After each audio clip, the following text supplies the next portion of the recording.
Iran आणि इस्रायलमधल्या युद्धाचा 11वा दिवस अमेरिकेच्या हल्ल्यानं खमेनी संतप्त. तेल अवीव, हैफासह इस्रायलच्या अनेक शहरांवर जोरदार बॉम्ब हल्ला. इस्रायलकडून जोरदार प्रत्युत्तर.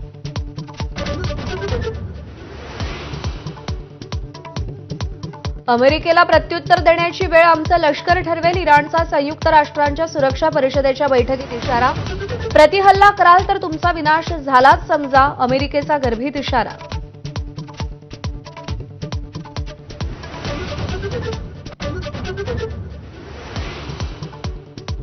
अमेरिका इस्रायल इराण युद्धामुळे कच्चं तेल महागलं. बॅरलचा भाव $88वर. इराणनं होर्मुझची सामुद्रधुनी बंद केल्यानंतर अमेरिकेच्या मते ही तर आर्थिक आत्महत्या. आमच्यावर परिणाम होणार नाही असं भारताचं स्पष्टीकरण.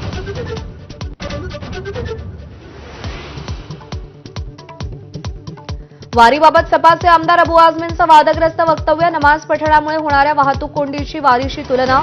सगळ्या स्तरातून आझमींवर तीव्र संताप. ठाकरेंच्या शिवसेनेत नाराज असलेल्या भास्कर जाधव राजकीय संन्यास घेण्याच्या विचारात. संजय राऊत सावरण्याचा प्रयत्न करतात, मात्र भाषण करायला मिळालं नाही तर नाराज होत नाही. भास्कर जाधवांकडून भूमिका स्पष्ट. माजी नगरसेवकांच्या प्रवेशावरून महायुतीत धुसफूस. भाजपत प्रवेश केलेले ईश्वर तायडे आणि आकांक्षा शेट्टी शिवसेनेत प्रवेश करण्यास इच्छुक होते. आमदार दिलीप लांडेंच्या त्रासाला कंटाळून भाजपत प्रवेश केल्याची चर्चा.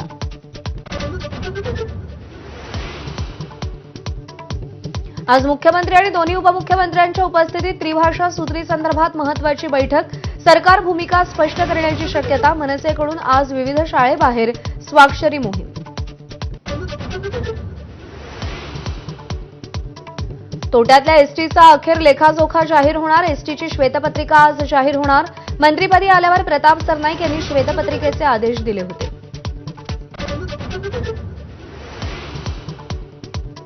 नागपुरातील बोगस शिक्षक भरती घोटाळ्याच्या तपासासाठी राज्यव्यापी एसआयटी नेमण्याची मागणी. पोलिसांची एसआयटी सक्षम नसल्याचा भाजप समर्थक राज्य शिक्षक परिषदेचा ठपका.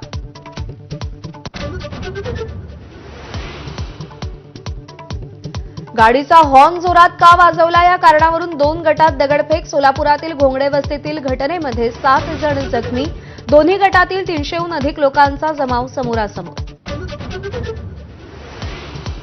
विदर्भातल्या शाळा आजपासून सुरू होणार. बुलढाण्यामध्ये शिक्षण मंत्री दादा भुसे विद्यार्थ्यांचं स्वागत करणार. स्वागतासाठी शाळांचे विविध अभिनव उपक्रम. परभणी आणि हिंगोलीमध्ये ऐन पावसाळ्यात शेतीला स्प्रिंकलरनं पाणी देण्याची वेळ. पेरणी केलेलं पीक वाचवण्यासाठी शेतकऱ्यांची धडपड. मराठवाड्यातील अनेक जिल्हे कोरडे.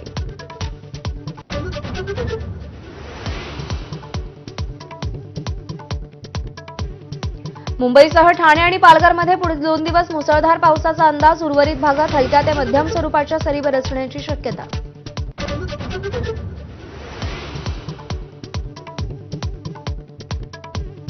पंढरपुरातील चंद्रभागेत बुडणाऱ्या 6 भाविकांना प्रशासनानं नेमलेल्या कोळी बांधवांनी वाचवलं. उजनी धरणातून विसर्ग केल्यानं पाणी पातळीत वाढ. भाविकांना काळजी घेण्याचं आवाहन.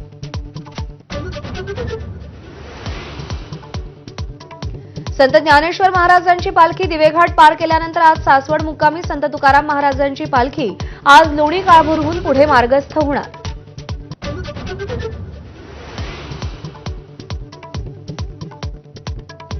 पहिल्या टेस्टमध्ये भारताच्या दुसऱ्या डावात तिसऱ्या दिवसअखेर 2 बाद 90 धावा. इंग्लंडच्या पहिल्या डावात 465 धावा. बुमराहनं 5 विकेट्स घेतल्या.